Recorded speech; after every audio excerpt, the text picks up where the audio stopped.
आतंक का कोई मजहब नहीं होता और ना ही आतंकियों की कोई जात होती है। आज 40 साल के आतंकी संगठन हमास की पूरी जन्म कुंडली आप देखेंगे इनसाइड खबर पर। आज के बाद इजरायल और हमास के संघर्ष का कोई सवाल बाकी नहीं रहेगा। आज आपको एक खबर में मिलेगा हर सवाल का जवाब। आप वीडियो के अंत तक बने रहें और चैनल को सब्सक्राइब जरूर कर लें। प्रथम विश्व युद्ध के वक्त से जो चिंगारी सुलगनी शुरू हुई, उसने एक बार फिर शोले की शक्ल अख्तियार कर ली है। इजरायल और हमास के बीच शुरू हुए युद्ध में दोनों पक्षों के हजारों बेकसूरों ने अपनी जान गंवा दी। बीते 7 अक्टूबर से संघर्ष बदस्तूर जारी है। हमास के हमले के बाद इजरायल ने भी युद्ध की घोषणा की। इजरायल ने हमास को नेस्तनाबूद करने की घोषणा की है, जबकि हमास ने दशकों पहले दुनिया के नक्शे से इजरायल का नामो निशान मिटा देने की कसम खा रखी है। ऐसे में सवाल उठता है कि इजरायल और फिलिस्तीन के संघर्ष के बीच हमास आखिर वजूद में कैसे आया। इजरायल और फिलिस्तीन का साझा इतिहास हिंसा से भरा है। ये हिंसा इजरायल के गठन के पहले से जारी है और गठन के बाद और भी उग्र होती गई। इसी उग्रता का एक चैप्टर है हमास, जिसे एक उग्रवादी कट्टरपंथी इस्लामी संगठन के तौर पर जाना जाता है। इजरायल और पश्चिमी देशों ने तो इसे आतंकी संगठन घोषित कर रखा है। हमास यानी कि हरकत अल मुकावमा अल इस्लामिया, जिसे इस्लामिक रेजिस्टेंस मूवमेंट यानी इस्लामी प्रतिरोध आंदोलन कहा गया। शेख अहमद यासीन नाम के एक फिलिस्तीनी मौलाना ने कट्टरपंथियों को लामबंद कर इस संगठन का गठन किया था। दिसंबर 1987 में जिस वक्त हमास का गठन हुआ, उसी वक्त फिलिस्तीन में शुरू हुआ था इंतिफादा।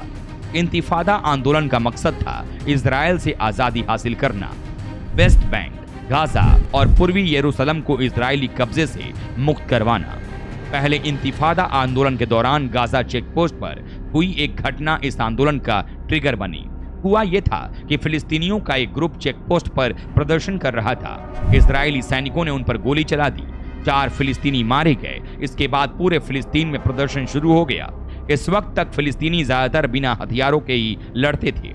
पत्थरबाजी उनके विरोध का मुख्य तरीका था और उसी बैकग्राउंड में गठन हुआ हमास का। 1987 में गठन के फौरन बाद हमास ने राजनीतिक अस्थिरता के बीच अपना मकसद साफ कर दिया। हमास का पहला मकसद इजरायल का विनाश और दूसरा फिलिस्तीन के ऐतिहासिक भूभाग में इस्लामिक स्टेट की स्थापना करना था। अंतर्राष्ट्रीय पक्षों ने इजरायल और फिलिस्तीन के बीच विवाद सुलझाने की काफी कोशिश की। कई दौर की बातचीत चली और उसके बाद 1993 में ओस्ली एग्रीमेंट पर दस्तखत हुए। इस समझौते के तहत फिलिस्तीनी नेतृत्व की ओर से इजरायल को मान्यता दे दी गई और गाजा और वेस्ट बैंक में स्वशासन के लिए फिलिस्तीनियों की अंतरिम सरकार पर समझौता हुआ। इस समझौते पर इजरायल की ओर से प्रधानमंत्री इत्साक राबिन, फिलिस्तीन की तरफ से दस्तखत किए पीओके के नेता यासिर अराफात ने। लेकिन फिलिस्तीनियों को यह बंटवारा मंजूर नहीं था।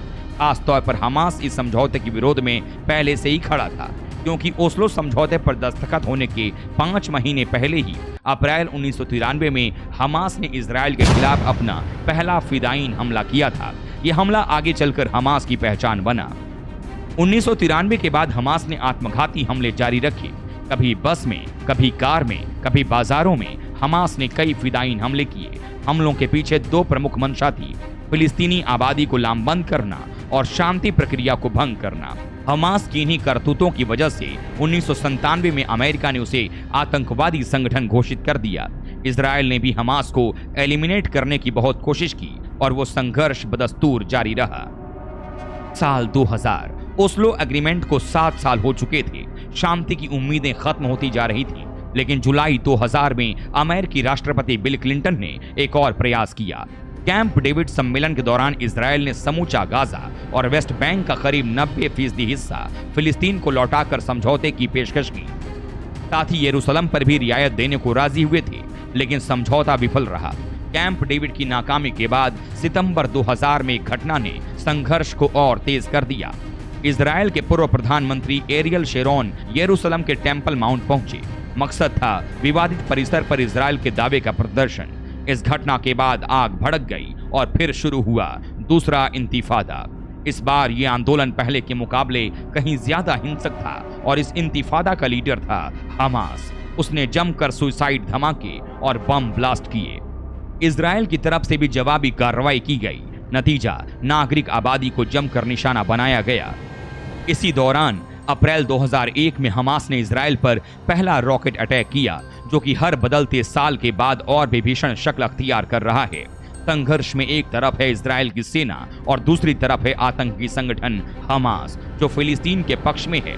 इस संघर्ष को लेकर दुनिया के देश भी अलग अलग गुटों में बंट गए हैं। 1948 की जंग में फिलिस्तीन का काफी हिस्सा इजराइल के कब्जे में आ चुका था। 1949 में एक आर्मिस्टाइज लाइन खींची गई, जिसमें फिलिस्तीन के दो क्षेत्र बने, वेस्ट बैंक और गाजा। गाजा को गाजा पट्टी भी कहा जाता है और यहाँ करीब 20 लाख फिलिस्तीनी रहते हैं। वहीं वेस्ट बैंक इजराइल के पूर्व में स्थित है, जहाँ करीब 30 लाख फिलिस्तीनी रहते हैं। इनमें से ज्यादातर मुस्लिम हैं। वेस्ट बैंक में कई यहूदी पवित्र स्थल हैं। कहीं न कहीं मौजूदा संघर्ष के केंद्र में यरूशलेम ही है। यरूशलेम विवादित इलाके के बीचों बीच बसा है, जिसको लेकर दोनों देशों के बीच शुरू से ही ठनी हुई है। इजरायली यहूदी और फिलिस्तीनी अरब दोनों की पहचान, संस्कृति और इतिहास यरूशलेम से जुड़ी हुई है। दोनों ही इस पर अपना दावा करते हैं। यहाँ की अल अक्सा मस्जिद, जिसे यूनेस्को ने विश्व धरोहर घोषित कर रखा है, दोनों के लिए बेहद अहम और पवित्र है। इस पवित्र स्थल को यहूदी टेम्पल माउंट बताते हैं, जबकि मुसलमानों के लिए ये अल हराम अल शरीफ है।